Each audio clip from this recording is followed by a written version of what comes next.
आप सभी को जय मसीह की। प्रभु आप सभी को बहुत आशीष दे। आज का वचन हम सभी के लिए है। प्रभु कुछ बताना चाहता है। ये बहुत भारी और खतरनाक प्रकाशन है जो प्रभु की आत्मा ने सिखाया, और प्रभु चाहता है कि आप इस गहरी बातों को जानो ताकि अपने आप को प्रभु को ऑफर करो। आज प्रभु की इच्छा क्या है, हम कोई भी प्रभु की इच्छा को पूछने की कोशिश नहीं करते। अगर पूछते हैं तो हम इग्नोर कर देते हैं। आज हमें जानना है कि पिता की इच्छा क्या है। पिता की इच्छा है कि हम बहुत सा फल लाएं। फल लाने के लिए क्या करना है, फल लाने का मतलब क्या है, मतलब आत्मा बचाना। तो उसके लिए हमें करना क्या होगा, बहुत कुछ है। अगर हम जाने दूसरा राजा चौथा अध्याय, तो उसमें एलीशा और एक विधवा के बारे में जिक्र किया गया है। एक विधवा थी जिसके पास खाने पीने की बहुत घटी थी और बहुत अकाल था। और जब वो परमेश्वर के भविष्यवक्ता एलीशा से मिली तो कुछ बहुत एक अद्भुत और खतरनाक, बहुत सामर्थी घटना घटी, जिसमें परमेश्वर ने उस शारीरिक बातों के द्वारा आत्मिक बातों को खोज निकाला और प्रकट किया, जो प्रभु आज आपको बताना चाहता है। आपको मालूम होगा, अगर हम जाने चौथा अध्याय पढ़ें शॉर्ट में, अगर आप चाहो तो घर पे भी पढ़ सकते हो। दूसरा राजा चौथा अध्याय, तो उसमें एक विधवा है जिसके बेटे भी हैं, और उसके पास थोड़ा सा कुप्पी में तेल है। तो उसको भविष्यद्वक्ता मिलता है, प्रभु के दास एलीशा मिलते हैं। तो वो एलीशा से कहती है, प्रभु के दास मेरे पास तो सिर्फ ये थोड़ा सा हांडी में तेल है, इसके अलावा मेरे पास कुछ नहीं है। तो परमेश्वर ने उसकी इस कमज़ोरी को देखा, उसकी उस कमज़ोरी को परमेश्वर ने सामर्थ्य में बदल दिया। जो उसकी कमज़ोरी थी, उसके पास कुछ नहीं था, और उसी चीज़ को इतना भर के दे दिया कि उसका और उसके बच्चे का जीवन निर्वाह होता रहा। और जो कर्जा था उसके ऊपर, वो कर्जा भी उतारने के लिए परमेश्वर ने उसको इतना उड़ेल कर दिया कि उसका कर्जा भी उतार दिया गया। अगर हम जाने, इसको गहराई से पढ़े, तो बहुत कुछ खुदा कहीं ना कहीं हमारे दरवाजे पर खटखटा कर बोलता है, कुछ कहना चाहता है, कुछ अद्भुत अपनी बातों को हमसे शेयर करना चाहता है। और जो पिता की इच्छा है वो हमें बताना चाहता है कि उसकी इच्छा क्या है। तो इस वचन और प्रकाशन के द्वारा आज हम जान सकते हैं। अगर आपके पास समय तो ज़रूर देना, और ये हमें करना ज़रूरी है, क्योंकि अगर हम उसकी इच्छा को ना पूछे तो इसका मतलब ऐसा हो सकता है कि हम स्वार्थी हैं, क्योंकि हम अपनी ही अपनी धुन में लगे हुए हैं कि मुझे ये चाहिए, मुझे वो चाहिए, मुझे यहाँ जाना है, वहाँ जाना है, ये करना है, वो करना है, मुझे ऐसा करना है, वैसा करना है, मेरी ये प्रार्थना सुन, मेरी वो प्रार्थना सुन, मेरे द्वारा ये हो, मेरे द्वारा वो हो। हम अपने आप को नहीं ले अपने आप को अपनी लंबी लिस्ट को लेकर खुदा के सामने आते हैं, लेकिन कभी ये नहीं पूछते कि खुदा तेरी इच्छा क्या है, क्या मैं तेरे घरानियों के जीवन जी रहा हूँ, मैं तेरे लिए क्या करूँ, मैं तेरे लिए क्या कर सकता हूँ, मुझे बता, दर्शन दे, स्वप्न दे, मुझसे बोल और बातचीत कर, अपने वचन से, अपने दास दासियों के द्वारा मुझसे बोल और बातचीत कर। तो आज प्रभु वही बात हमसे करना चाहता है। तो यहाँ पर वो एक जो विधवा है जिसके बेटे थे, तो वो विधवा उस प्रभु के दास एलीशा से कहती है, प्रभु के दास से कहती है कि एलीशा हमारे पास तो यही है। तो एलीशा कहते हैं, जा अपने अगल बगल आस पड़ोस में सभी के बर्तनों को इकट्ठा करके लिया। तो उसके बेटों को भेजती है, वो बेटे चले जाते हैं, बहुत सारे बर्तनों को लेकर आते हैं। फिर उसके बाद वो लाकर इकट्ठा कर देते हैं अब उसी के घर में, और वो दरवाज़ा बंद करके, और वहाँ पर तेल उड़ेला जाता है। प्रभु के दास एलीशा कहते हैं, इस बर्तन को तिरछा कर, देख इसमें से तेल निकलेगा, और इस तेल से अपने सारे बर्तनों को भर डाल, जो जो यहाँ पर बर्तन इकट्ठे हैं, जो तुम दूसरों से लेकर आए हो। तो होता क्या है, जब वो तेल भरा जाता है तो धीरे धीरे करके 1 2 3 4 5 6 7 8 9 10 12 25 30 35 40 45 धीरे धीरे करके सारे बर्तन भरते जाते हैं। और आखिरी बर्तन बचता है, जैसे ही वो उसको भरने को होती है, उसके बाद तेल और निकलने लगता है, तेल और उमड़ता है। और उसके बाद एलीशा कहते हैं, जा जल्दी जा और बर्तन लेकर आ। तो झट से वो अपने बच्चों को भेजती है, झट से उसके बच्चे दरवाज़ा खोलकर बाहर चले जाते हैं। और फिर उसके बाद बर्तनों को लेकर आने के लिए दरवाज़ों पर खटखटाते हैं और जगह जाते हैं। लेकिन बहुत सारे लोग दरवाज़ों को बंद कर लेते हैं, कोई अपने मन को कठोर कर लेता है, कोई देता नहीं है, कोई इतना विरोध कर लेता है कि पता नहीं क्या करेंगे क्या नहीं करेंगे, कोई बात नहीं करता है, कोई सीधे मुंह जवाब नहीं देता है। मतलब जब वो दूसरी बार उनके उस बहन के, उस विधवा के जब बेटे जाते हैं बर्तनों को लेने के लिए, तो उनको खाली हाथ ही वापस लौटना पड़ता है। और वो जगह जगह ठोकर खा खा के कि उनको कोई बर्तन नहीं मिलता, जगह जगह देखते हैं, पूछते हैं, दूर निकल जाते हैं बहुत कि कोई बर्तन मिले, क्योंकि घर पर वो तेल उमड़ रहा है। तो उस तेल को भरने के लिए प्रभु के दास ने कहा है, और बर्तन को लेकर आओ। मैं आप तो बर्तन को लेने के लिए आए हैं, लेकिन यहाँ कोई अपने बर्तनों को देने के लिए राजी नहीं है। पता नहीं लोगों को क्या हो गया है, कोई मेल मिलाप, कोई प्रेम का आत्मा नहीं है, कोई कुछ करना नहीं चाहता किसी के लिए। तो वो वापस मायूस होकर, उदास होकर लौट आते हैं। तो इतने में एक अद्भुत घटना घटती है। जैसे ही वो खाली हाथ वापस लौट कर आते हैं, जब एलीशा उनको घर के अंदर देखते हैं तो वो दरवाजे बंद कर लेते हैं। फिर उसके बाद कुछ ऐसा होता है, वो तेल निकलना बंद हो जाता है। क्यों? क्योंकि जब वो आते हैं तो आते के साथ ही कहते हैं, प्रभु के दास एलीशा, किसी ने अपने और बर्तन नहीं दिए तो तुरंत वो तेल निकलना बंद हो जाता है। और फिर उसके बाद प्रभु इस घटना के द्वारा एक बात बताना चाहता है। आज बहुत से लोग ऐसे हैं जो प्रभु से अभिषेक मांग रहे हैं, सामर्थ मांग रहे हैं, ताकत मांग रहे हैं, अनुग्रह मांग रहे हैं, भरपूरी मांग रहे हैं, चंगाई मांग रहे हैं, छुटकारे मांग रहे हैं, परमेश्वर से बहुत कुछ मांग रहे हैं, लेकिन आज बर्तनों की कमी है। कहने का मतलब आज प्रभु ये बताना चाहता है कि आज कोई इंसान अपने आप को ऑफर नहीं कर रहा है, अपने आप को कोई ऑफर नहीं करना चाहता है। आज प्रभु का वचन कितने लोगों के पास पहुंच रहा है कि अपने आप को सरेंडर करो, समर्पित करो, लेकिन आज इंसान अपनी ही अभिलाषाओं में, संसार में इतना लिप्त है कि खुदा के लिए अपने आप को देना ही नहीं चाहता है। लेकिन चाहिए सब कुछ, भी चाहिए, छुटकारा भी चाहिए, आशीष भी चाहिए, बरकत भी चाहिए, अभिषेक भी चाहिए, ताकत भी चाहिए, बुद्धि ज्ञान समझ भी चाहिए, सब कुछ चाहिए, काम भी अच्छा चले, नाम भी अच्छा हो, लेकिन अपने आप को ऑफर करना नहीं मांग रहा आज इंसान। आज इतने सारे बर्तन वहां पर भरे हुए थे, आज परमेश्वर ने बहुतों के ऊपर अपना अभिषेक को डेला है, लेकिन उसके साथ विश्वास योग्य कौन रहा? किसके बर्तनों के अंदर छेद है? वो बर्तन क्या है? वो मनुष्य का जीवन है, वो विश्वासियों का जीवन है।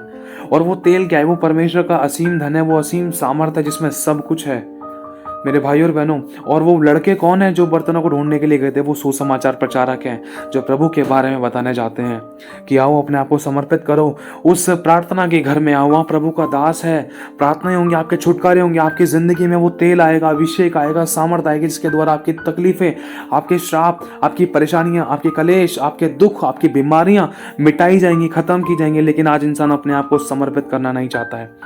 बहुत से लोग तो आए हैं, बहुत से बर्तन पहुंचाए गए हैं प्रभु के दास के पास, तो क्या वो बर्तन भी विश्वास योग्य हैं जिनके अंदर तेल उड़ेला गया है?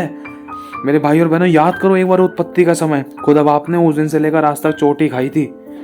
आज प्रभु में बताना चाहता है, अगर हम याद करें उत्पत्ति का समय, प्रभु ने सब कुछ बनाया, बहुत अच्छा लगा उसको, प्रभु ने कहा अच्छा है, अच्छा है, अच्छा है। प्रभु ने आदम और हवा को बनाया, अच्छा है। जब आदम और हवा ने पाप कर डाला, प्रभु ने कहा मैं मनुष्य को बनाकर पछताया। प्रभु अकेले में गुप्त में बैठकर रोया। सोचो, उसको आदम और हवा के समय से ही दुख मिलता हुआ आया। उसने भरोसा किया अब्राहम पर, अब्राहम से गलती हुई। भरोसा किया बड़े बड़े भविष्यद्वक्ताओं पर, परमेश्वर के बड़े बड़े अभिषिक्तों पर भरोसे किए। वहां भी कहीं ना कहीं अविश्वास योग्यता के कारण खुदा की आंखों में आंसू आए। खुदा ने खुदा बाप ने बहुतों के ऊपर बहुत कुछ उड़ेला, अभिषेक उड़ेली, सामर्थ उड़ेला, ताकत उड़ेली, बुद्धियां दी परमेश्वर ने। सोचो, सुलेमान को बुद्धि दी, उसको धन भी दिया इतना, उसके ज्यादा राजा, एक भविष्यवाणी की कि तेरे समान कोई राजा होगा ही नहीं। सोचो मेरे भाई और बहनों, उसके ऊपर इतना भरोसा किया, लेकिन सुलेमान को जिस बात के लिए मना किया था, सुलेमान ने वही पाप कर डाला। परमेश्वर ने सबको आशीषों के साथ चेतावनियां भी दी थी, बेटे तू ये काम मत करना, तुझे मैं बढ़ाऊंगा, देख तुझे मैंने सब कुछ दिया, तुझ पर मैंने भरोसा किया, तू मेरे भरोसे को तोड़ेगा तो नहीं ना। शुरुआत में सब कुछ ठीक रहा, लेकिन धीरे धीरे करके हो गया। दाऊद परमेश्वर का मन भाव व्यक्ति था, दाऊद पर परमेश्वर ने भरोसा रखा। दाऊद के बारे में यहोवा गवाही देता था कि दाऊद, मुझे एक ऐसा व्यक्ति मिल गया जो मेरे मन भाव है, जो मेरे दिल के करीब रहता है। लेकिन एंड में वहां से भी गलतियां हुई और खुदा की दृष्टि में जो बुरा था वो दाऊद ने किया। खुदा की आंखें जब भी रोई। मेरे भाई और बहनों, अगर हम जाने आगे चलकर परमेश्वर का मंदिर उजाड़ दिया गया, जिस लोगों पर परमेश्वर ने भरोसा करा, अगर हम मलाकी की पुस्तक पढ़ते हैं तो बहुत कुछ खुदा बाप सिखाता है। और रोने वाली बातें हैं, खुदा सच में कोने में बैठकर रोया है। अगर हम यिर्मयाह की पुस्तक पढ़ें तो मेरे भाई और बहनों, यिर्मयाह के द्वारा परमेश्वर की आत्मा ने कहा, काश मेरी आंखें, मेरा दिमाग समुद्र होता कि मैं अपने लोगों के लिए रोता रहता ताकि मेरे न्याय के कारण उन पर दंड ना आए। मैं रोता रहता, पश्चाताप करता उन लोगों के लिए जिन्होंने मेरे विरुद्ध में पाप किया, अच्छा करने के बाद भी। मेरे भाई और बहनों, खुदा का आत्मा खुदा के लोगों के अंदर आकर ही पश्चाताप करता है, ताकि खुदा का क्रोध उन लोगों पर ना भड़के जिन्होंने आज्ञा तोड़ी है। मेरे भाई और बहनों, लिखा है वो दुख देकर पछताया। जिस खुदा बाप ने हम सभी को बनाया और हम सब पर भरोसा रखा, अपनी ही इमेज में हमें बनाया, तब्दील किया, हमारे अंदर जीवन का श्वास फूका और हमारे पर भरोसा रखा, संसार में भेजा, हुआ क्या? कुछ नहीं दिया हमने खुदा बाप को। आज अपने आप को हम ऑफर नहीं कर रहे हैं। आज हमें चंगाई दे तो हमारा यीशु है, छुटकारा दे तो हमारा यीशु है, को छुटकारा चंगाई ना मिले तो हमारा कोई नहीं है। कौन यीशु? मैं नहीं जानता। कौन सा चर्च, किसका चर्च, कौन सा वचन, कौन सी प्रार्थना आराधना मुझे नहीं करनी, मैं नहीं जानता। अगर आज हमारा प्रभु यीशु चंगाई, छुटकारा, आशीष, बरकत देना बंद कर देना, अगर हमारे आंसू को पोंछना बंद कर दे, अगर हमारी प्रार्थना को सुनना बंद कर दे, तो मेरे भाई और बहनों, हम तो शायद उसको पूछे भी ना क्यों? क्योंकि हमने अपने आप को संसार की अभिलाषाओं में, संसार में इतना लिप्त कर लिया है, अपना दिल इतना संसार से लगा लिया है कि हल्का सा खुदा अपना हाथ क्या रोक दे आशीषों में, बरकतों में, चंगाई में, छुटकारे में, तुरंत उसको सुनाने लग जाते हैं, उसको धमकियां देते हैं कि मैं नहीं आऊँगा। कौन सा यीशु? किसका यीशु? मैं नहीं करता विश्वास, मैं नहीं करता प्रार्थना, उसने मेरी प्रार्थना नहीं सुनी। 10 बार हम उसको सुनाने के लिए तैयार हो जाते हैं, लेकिन फिर भी वो चुपचाप रहकर बैठकर सुनता है। कोई बात नहीं मेरे बच्चे, तुझे भी नहीं मालूम है, प्रभु माफ़ कर इसको, पिता इसको क्षमा कर, ये नहीं जानता है क्या कर रहा है, क्यों बोल रहा है, इसको नहीं पता है। प्रभु माफ़ कर, इसकी बुद्धि खोल। यीशु बार बार पिता से प्रार्थना करता है हमारे लिए। और आज हमें सच्चाई है, अगर आज हमें यीशु चंगाई नहीं दे रहा है तो हम अपने कामों में व्यस्त हैं। अगर हमें छुटकारा नहीं दे रहा ना, कौन यीशु, कैसा यीशु? जैसे इंसान बाबा बदलता है वैसे खुदा बदल रहा है। हमने प्रभु यीशु मसीह को झाड़ फूक, तंत्र मंत्र विद्या करने वाला बाबा समझ लिया है। अगर इस यीशु मसीह के पास काम नहीं हुआ तो हम दूसरे बाबा के पास चले जाएंगे। क्यों? क्योंकि हमारे काम तो हुए नहीं, जिस बात को लेकर आए थे हम, तो वो तो हमारा हुआ ही नहीं काम। मेरे भाई और बहनों, आज हमारे विचार क्या है, आज हमारी मंशा क्या है? और हम आज बहुत से लोग ऐसे हैं जो प्रभु की सामर्थ को मांग रहे हैं, अभिषेक को मांग रहे हैं, भरपूरी को मांग रहे हैं, उसके लिए जीना चाहते हैं, उसकी आत्मा से भरना चाहते हैं, बड़े बड़े चमत्कार करना चाहते हैं, मुर्दों को जिंदा करना चाहते हैं, अंधों को दिखाना, गूंगों को बुलाना, बहरों को सुनाना चाहते हैं, आश्चर्य कर्म करना चाहते हैं, कोढ़ियों को शुद्ध करना चाहते हैं, लंगड़ों को चलाना चाहते हैं। वो प्रभु के साथ वफादारी निभाना चाहते हैं। लेकिन खुदा बाप आज किस पर भरोसा रखे, किसके ऊपर अपना हाथ रखे, किसके ऊपर अपना तेल उड़ेले? आज कोई सच्चाई, खराई, पवित्रताई से अपने आप को समर्पित करना नहीं चाहता है, समर्पित करना नहीं चाहता है। तेल इसीलिए रुका हुआ है। ध्यान रखना मेरे भाई और बहनों, तेल इसीलिए रुका हुआ है। कमी तेल में नहीं है, कमी बर्तनों में है। पहली बात तो कोई ऑफर ही नहीं करना चाह रहा है। अगर कोई ऑफर कर रहा है, अगर ऑफर हमने करा भी, अगर हम ऑफर कर भी रहे हैं, तो खुदा बाप ने जो हमें दिया है, तो क्या हम उसका सही से इस्तेमाल कर पा रहे हैं, कर रहे हैं या नहीं कर रहे? जो हमें दिया है अगर हम उसमें भी फेथफुल रहे तो खुदा बाप हमें और क्यों ना देगा। मेरे भाई और बहनों देखो, याद करो उस मोमेंट को, एक इमेजिनेशन करो कि जब जो विधवा थी, उस विधवा के घर के अंदर इतने सारे बर्तन रखे हुए थे जो सारे के सारे भरे हुए थे। बर्तन की कमी थी, तेल की कमी नहीं थी। तेल तो और उड़ेला जा रहा था। यहाँ तक कि प्रभु के भविष्यद्वक्ता एलिशा ने कह दिया था, जाओ और बर्तनों को ले आ, जल्दी जाओ और बर्तनों को ले आ, जा और ऐसे लोगों को ढूंढ जो अपनी जिंदगी मेरे लिए समर्पित करें, जो अपनी जिंदगी खुदा बाप को दें, ताकि उनके द्वारा लाखों आत्माएं बचाई जाएं, बीमार चंगे किए जाएं, आंसू की शुद्धि ली जाए, सब प्रकार के रोगों से लोगों को आज़ादी मिले, छुटकारे मिले, बरकत मिले, आशीष मिले। जा, ऐसा कौन है जो अपने आप को समर्पित करना चाहता है? अगर हम यशायाह भविष्यद्वक्ता की पुस्तक पढ़ें, जब यशायाह भविष्यद्वक्ता जी का बहुत सामर्थी, अनबिलीवेबल एनकाउंटर हुआ,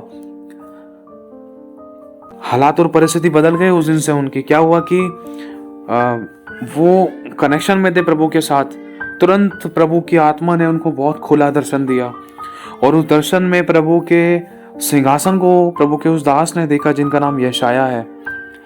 सिंहासन के साथ 2 स्वर्गदूतों को देखा जिनके 6 पंख थे। वो आपस में एक दूसरे को पवित्र पवित्र कह रहे थे। और खुदावन बाप ने, यहोवा पिता ने कहा कि कौन मेरे लोगों को बचाने के लिए जाएगा? जो भीड़ की भीड़ नरक की ओर जा रही थी, कौन जाएगा? कौन अपने आप को ऑफर करेगा? कौन अपने आप को समर्पित करेगा? प्रभु ये नहीं कह रहा है कि तू आजा, तू आजा। प्रभु पूछ रहा है कौन जाएगा? क्यों? क्योंकि मेरा दिल बहुत टूटा है। मैंने बहुतों पर भरोसा किया लेकिन मुझे धोखा ही मिला। मेरे विश्वास योग्य सिर्फ मेरा पुत्र निकला, मेरा यीशु निकला। क्या कोई और है जो मेरे साथ विश्वास योग्य रहेगा, आखिरी सांस तक विश्वास योग्य रहेगा? जो मिले, जिसको मिले तो भी मैं उसका परमेश्वर, जिसको ना मिले तो भी मैं उसका परमेश्वर। जिसको मैं चंगा करूं तो भी मैं उसका परमेश्वर, जिसको चंगा ना करूं तो भी मैं उसका परमेश्वर। जो हर पल, हर सिचुएशन, हर परिस्थिति में अपना मुझे बाप, अपना प्रभु, अपना परमेश्वर कहे। ये नहीं कि अगर दे रहा हूं तो ही मैं उसका परमेश्वर हूं, नहीं दे रहा तो वो मुझे भूल गया।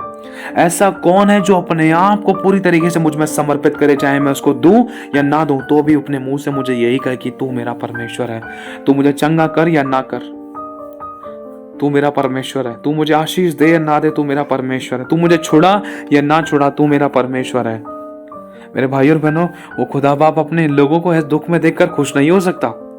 ध्यान रखना, अय्यूब ने कहा था कि तू दे या ना दे तो भी मेरा परमेश्वर है। तो खुदा बाप ने देखा, अय्यूब ने बोला है तो वो सच में उन बातों पर टिका हुआ भी है। तो प्रभु ने देखा अय्यूब को, प्रभु से रहा नहीं गया। उसके दर्द पीड़ाओं को देखकर स्वर्ग को झुकाकर खुदा बाप उतर आया। मेरे भाई और बहनों, उसका कई गुना मल्टीप्लाई करके, बढ़ाकर अय्यूब को खुदा ने दिया। मेरे भाई और बहनों, बोलने और करने में बहुत बड़ा अंतर है, बहुत बड़ा फर्क है। और विश्वास कर्म बिना मरा हुआ है। और यहोवा परमेश्वर ने अपने दास अय्यूब की गवाही दी है, शैतान को मुंह पर तमाचा मारा है उसके, वो मेरा दास है, जा परख ले। आज हमें परखने के लिए आता है कोई, या खुदा हमें परखता है, या शैतान परखने की कोशिश करता है, तो हमारी जुबान से क्या निकलता है? कहीं हम खुदा को अपने विरोध में तो नहीं कर लेते? परीक्षा किसी भी प्रकार की हो सकती है, पल भर की हो सकती है, 1 महीने की, 1 दिन की, 1 सेकंड की हो सकती है, तुरंत की परीक्षा हो सकती है, हमारे चुनाव को लेकर परीक्षा हो सकती है, हमारे व्यवहार को लेकर परीक्षा हो सकती है। उन परिस्थितियों के अंदर हम क्या बोलते हैं, क्या नहीं बोलते? क्या ये बोलते हैं कि प्रभु तू चंगा कर या ना कर, तू आशीष दे या ना दे, तू छुटकारा दे या ना दे, तू बड़ा या ना बड़ा, तू मेरा परमेश्वर है। मेरे भाई और बहनों, आज खुदा बाप हमें मजबूत करना चाहता है, वो हमसे अपने दिल की बात शेयर करना चाहता है। वैसे ही अपना अभिषेक अब किसी पर नहीं उड़ेल देगा, ध्यान रखना इस बात का। वो किसी को अपना अभिषेक ऐसे ही नहीं दे देगा, टेस्ट करेगा, चेक करेगा, उसको मजबूत करेगा, उसको परखेगा कि क्या सच में तू विश्वास योग्य है या नहीं है, या तू भी दूसरों के समान निकलेगा। तुझे दे दूंगा तब तू धन्यवाद करेगा, लेकिन कुछ टाइम बाद तू दोबारा से अपने पाप में, संसार में लिप्त हो जाएगा, उन बुराइयों में लिप्त हो जाएगा, और तू मेरे अभिषेक को खराब कर डालेगा, और तू मेरे नाम को निंदित कर देगा। मेरे भाई और बहनों, खुदा नहीं चाहता कि दोबारा ऐसी गलती हो। बहुतों पर प्रभु ने भरोसा रखा, पूरी पवित्र शास्त्र उठाकर देख लो, बहुतों पे प्रभु ने भरोसा रखा। ये 3 लोग थे जो विश्वास योग्य निकले। सबसे पहला हनोक, जो परमेश्वर के साथ साथ चलते थे। दूसरे एलिया, तीसरे प्रभु यीशु मसीह। ये 3 पवित्र शास्त्र में ऐसे लोग हैं जो खुदा बाप के साथ विश्वास योग्य निकले और जो उठा लिए गए। ये वो थे जिन्होंने खुदा का भरोसा नहीं टूटने दिया। बाकी पवित्र शास्त्र में तुम सबको देख सकते हो, हम सबको देख सकते हैं, बहुत बड़े बड़े हमारे पास उदाहरण हैं। मूसा को देखकर हम सीख सकते हैं, और भी बहुत सारे परमेश्वर के बड़े बड़े भविष्यद्वक्ता हैं, अपोस्टल्स हैं, मतलब प्रेरित हैं। आप प्रेरितों के बारे में भी जानते हो, यहूदा के बारे में देख सकते हो, थोमा के बारे में देख सकते हो, पतरस के बारे में देख सकते हो। शुरुआत में क्या था? यीशु मसीह के समय में भी खुदा बाप ने अपनी आत्मा को उड़ेला, उनको अधिकार दिया, तब भी सोचो मेरे भाई और बहनों, कैसी परिस्थिति बन चुकी थी कि पतरस ने इनकार कर दिया। कैसी परिस्थिति बन चुकी थी कि थोमा ने कह दिया कि जब तक मैं उसको देख ना लूं, पंजर में उंगली ना डाल दूं, तब तक मैं विश्वास ना करूंगा। सोचो किस पर परमेश्वर आज भरोसा करेगा। आज हम मुंह पर ही खुदा के ऐसे बोल रहे हैं, आज हम मुंह पर ही खुदा के सामने उसका इनकार करते हैं, तो खुदा किस पर भरोसा करेगा? जिस खुदा ने हमें इतने बड़े बड़े चमत्कार दिखाए, उसी खुदा के मुंह पर आज हम मना करते कि मैं इसको नहीं जानता। कहीं आज हम ऐसा तो नहीं कर रहे हैं? प्रभु कह रहा है कोई बात नहीं, गलती है कि तूने मना कर दिया, कोई दिक्कत नहीं, लेकिन दोबारा से कोशिश कर। पतरस ने 1 बार इनकार कर दिया था, 2 बार इनकार कर दिया था, 3 बार इनकार कर दिया था। 3 बार पतरस ने यीशु का इनकार किया था, क्योंकि यीशु मसीह ने कहा था कि तू मुर्गे के बांग देने से पहले तू मेरा 3 बार इनकार करेगा, और ऐसा हुआ। और सोचो उस पतरस को जब अपनी गलती का एहसास हुआ, जब वो फूट फूट कर रोया, दिल से पश्चाताप किया, माफी मांगी, घुटने टिकाए उसने खुदा के आगे, अपने आप को खुली किताब की समान जब प्रभु यीशु के आगे रखा। बहुत दिल दुखा उसका इस बात को लेकर कि खुदा, मैंने तो तेरे मुंह पे कहा था कि मैं तेरे लिए जान भी दे दूंगा, लेकिन जब जान देने की बात आई तो मैंने इनकार कर दिया कि मैं तुझे नहीं जानता। उसी पतरस ने जब दिल से अपने मन को तैयार किया, मेरे भाई और बहनों, लास्ट में प्रभु ने उससे पूछा कि पतरस, क्या तू मुझसे प्रीति रखता है? हाँ प्रभु, तू जानता है मैं रखता हूँ। पतरस, मेरी भेड़ों को चरा। पतरस, क्या तू मुझसे प्रेम करता है? मेरे भेड़ों की रखवाली कर। हाँ प्रभु, मैं करता हूं। पतरस, क्या तू मुझसे प्रीति रखता है? मेरे मेमनों को चरा, उनकी रखवाली कर। प्रभु, तू जानता है, तू सब कुछ जानता है। तुरंत प्रभु यीशु मसीह ने उसको बाहों में ले लिया और पतरस रोने लगा। प्रभु ने उसके लिए भविष्यवाणी की। जिस व्यक्ति ने इनकार कर दिया था शुरुआत में 3 बार, जब उस पतरस ने अपने दिल को पिता के यीशु के आगे खोल कर रख दिया, सोचो प्रभु ने उसी को सामर्थ्य रूप से इस्तेमाल करना शुरू किया। यीशु की परछाई से लोग चंगे नहीं हुए थे, लेकिन पतरस की परछाई से लोग चंगे होने लगे। कैसे? आज प्रभु कहना चाहता है कोई बात नहीं, गलती हो गई है, पश्चाताप करो, माफी मांगो और आगे बढ़ जाओ, लेकिन अपने पिता को ग्रहण योग्य जीवन जीने की हमें इच्छा रखनी है। आज उसका तेल नहीं रुका है, बर्तनों की कमी है। आज भी बहुत सारे हम ऐसे बर्तन हैं जिसमें परमेश्वर ने अपना असीम धन तो रखा है, अपनी सामर्थ्य और अभिषेक को तो रखा है, लेकिन हम उसको इस्तेमाल नहीं कर पा रहे हैं, या उसको हम खराब कर रहे थे, या बर्बाद कर रहे थे, या बेकार कर रहे थे। क्या जो आज प्रभु ने हमें दिया है उसको हम किस प्रकार से इस्तेमाल कर रहे हैं? हमारा मन जांचता है, हम में से कोई परफेक्ट नहीं है। मैं कहता हूँ प्रभु मुझे क्षमा कर, मेरे से जो गलतियाँ हुई हैं, मुझे अपने ग्रहणियों के जीवन जीने का अनुग्रह दे। जहाँ मैं गलत हूँ मुझे करेक्ट कर, अपनी चाक पर रख। आज प्रभु चाहता है मेरे बच्चे, तेल निकलना बंद नहीं हुआ है मेरी ओर से, लेकिन अपने आप को लोगों ने समर्पित करना, सरेंडर करना बंद कर दिया है। छोड़ अपने आप को मेरे आगे, अपने आप को मेरे आगे लाना बंद कर दिया है। आज हर कोई संसारिक बातों में, अभिलाषों में लिप्त है, दूसरों को खुश करना चाहता है, अपनी शारीरिक अभिलाषाओं के अनुसार जीना चाहता है, लेकिन कोई क्रूस अपना उठाकर मेरे पीछे नहीं चलना चाहता दिन प्रतिदिन। आज सबको कुछ ना कुछ चाहिए। मैं सबको सब दे रहा हूँ क्योंकि मैं उनसे प्यार करता हूँ ना, देना है। सबसे प्यार करता हूँ ना, तो मुझे देना है क्योंकि वो मुझे मांग रहे हैं। क्योंकि मैंने वचन में लिखा है ना, मांगोगे तो दिया जाएगा। वो मुझसे मांग रहे तो इसलिए मैं उनको दे रहा हूँ। मैं वचन से बंधा हुआ हूँ ना, फंसा हुआ हूँ। मैंने बोल दिया ना वचन में, बाइबल में लिख के मैं फंस गया ना। मेरे बच्चे मांग रहे तो मैं उनको दूंगा, कोई बात नहीं, लेते जाओ। कब तक लोगे? एक समय रखा है, ध्यान रखना। फिर मेरे भाई और बहनों, प्रभु सब कुछ दे रहा है आज हमें। जो चीज हमें दे रहा है, क्या वो चीज हमें स्वर्ग लेकर जाएगी? या हमारी विश्वास योग्यता जो हमारे अंदर ढूंढना चाहता है, वो अटूट विश्वास और विश्वास योग्यता कि जो खुदा ने हमें दिया है, क्या वो हर बात में उसके साथ हम विश्वास योग्य हैं? जैसे यीशु आखिरी सांस तक विश्वास योग्य रहा, क्रूस की मृत्यु भी सह ली और सब बातों में अपने आप को इतना दीन और नम्र किया, स्वर्ग के सिंहासन पर विराजने वाला गधे के बच्चे पर सवार होकर आया और इतना दीन कर लिया कि मनुष्य की समानता में हो गया, क्रूस की मृत्यु भी सह ली। मेरे भाई और बहनों, चेलों के पांव तलक धो दिए। आज हमसे झुका नहीं जाता और हम अभिषेक मांग रहे हैं, हम सामर्थ मांग रहे हैं, हम बड़े बड़े चमत्कार करना चाहते हैं। हम झुकना नहीं चाहते हैं, चमत्कार करना चाहते हैं। हम प्रेम नहीं करना चाहते, दूसरों को माफ नहीं करना चाहते, दूसरों को चंगा करना चाहते हैं, आश्चर्य कर्म करना चाहते हैं, लेकिन माफ करने की इच्छा नहीं है, क्षमा करने की इच्छा नहीं है, क्षमा मांगने का जज्बा नहीं है, हिम्मत नहीं है दूसरों के आगे झुकने की, और हमें अभिषेक चाहिए। प्रभु ने अपना अभिषेक क्यों रोक रखा है? प्रभु आज हर किसी को अपना अभिषेक और आत्मा यूं ही नहीं दे देगा। उसने बहुत चोट खाई है, बहुत धोखे खाए हैं। मेरे भाई और बहनों, कटनी छटनी का समय है, इसलिए तुम्हारी कमर बंधी रहे, तुम्हारे दिए जले रहे। अगर दिए सही प्रकार से जलेंगे और आत्मा की आग उनमें लगी रहेगी, उन लौ के अंदर, तो प्रभु अपने तेल को उड़ेलेगा। अगर हमारे अंदर पवित्र आत्मा की आग है तो वो नजर आएगी, उसके कामों को हम प्रकट करेंगे, सुसमाचार सुनाएंगे, तो ही वो हमें अपना अभिषेक देगा। अभिषेक वो घर पे बैठने के लिए नहीं देगा, फालतू की टीवी सीरियल्स, फालतू की फोटोज, वीडियोस, एल्बम्स, इन सब चीजों में समय बिताने के लिए नहीं देगा वो अपना अभिषेक। उसने बहुत छोटे सह लिए हैं, बहुत कुछ सह लिया है उसने। इसीलिए आज हमें अपने आप को प्रभु के आगे समर्पित करना है। जो लोग अभिषेक पा चुके हैं, जो बहुत सारे बर्तन वहां भरे हुए रखे हैं, उनको भी आज अपने आप को आईने से जांचना है, वचन रूपी आईने से जांचना है। कहीं हम गलत तो नहीं है, कहीं हम कुछ ऐसा काम तो नहीं करें जिससे कि खुदा का दिल दुखे, कहीं हमारे व्यवहार, काम, विचार, सोच विचार, हमारे आज्ञा पालन में कुछ कमी तो नहीं है। आज हमें वचन से जांचना है। मेरे भाई और बहनों, कहीं पाप के छेद के कारण वो अभिषेक निकलने ना पाए। शैतान बहुत चालाक है, इसीलिए सावधान। प्रभु हमें ब्लेस करता है, आशीषित करता है, इसका मतलब ये नहीं कि हम स्वर्ग जाएंगे। प्रभु में अभिषेक दे रहा है, सामर्थ दे रहा है, बड़े बड़े काम हो रहे हैं, इसका मतलब ये नहीं कि हम स्वर्ग जाएंगे। बपतिस्मा ले लिया, इसका मतलब ये नहीं कि हम स्वर्ग जाएंगे। ऐसा कहाँ लिखा है कि बपतिस्मा लेने वाले ही स्वर्ग जाएंगे? कितना भी गलत और गंदे काम कर ले, कितना भी उठपटांग हरकतें कर ले, कितना भी गुटखा, खैनी, तमाकू, बीड़ी, सिगरेट पी लें, बपतिस्मा लेने के बाद भी क्या स्वर्ग चले जाएंगे? उनकी गहराई को जानना जरूरी है। अगर ऐसे स्वर्ग जाना होता ना तो चर्चेस में प्रचारक नहीं होते, सब बपतिस्मा लेकर बैठे होते अपने घर पे। मेरे भाई और बहनों, सावधानी बरतनी। आज खुदा उड़ेलना चाहता है, वो विश्वास योग्यता को ढूंढ रहा है।